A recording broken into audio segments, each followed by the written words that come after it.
salah satu yang paling penting dalam yang kami dapatkan adalah semakin menguatnya indikasi adanya obstruction of justice. Istilah obstruction of justice mungkin terdengar asing bagi sebagian orang. Belakangan, istilah tersebut mulai mencuat dalam pusaran kasus pembunuhan Brigadir J yang menyeret nama Ferdy Sambo.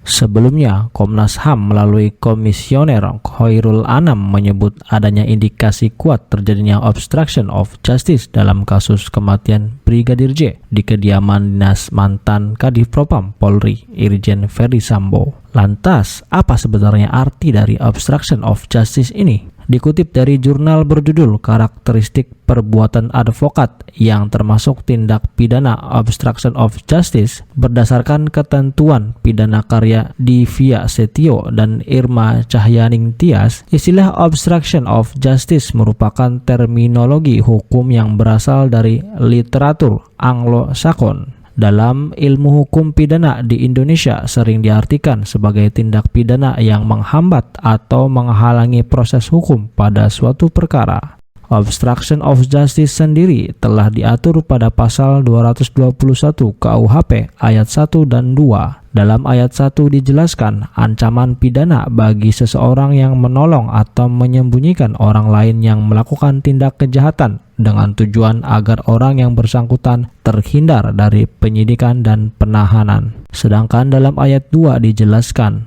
ancaman pidana bagi seseorang yang dimaksud menghalang-halangi atau menutupi jalannya penyidikan atas suatu kejahatan. Jadi, melihat dari sifatnya, obstruction of justice ini bertujuan untuk menghentikan atau menghalangi suatu proses hukum terhadap pelaku tindak pidana. Pada kasus kematian Brigadir J, Komnas HAM sebelumnya menemukan dugaan terjadinya obstruction of justice. Salah satu diantaranya adalah perusakan tempat kejadian perkara atau TKP sampai pengaburan cerita kronologis peristiwa tersebut. Untuk memastikannya, Komnas HAM sendiri kembali meninjau tempat kejadian perkara penembakan Brigadir J di rumah dinas Irjen Sambo yang berada di Kompleks Polri Duren 3, Pancoran, Jakarta Selatan.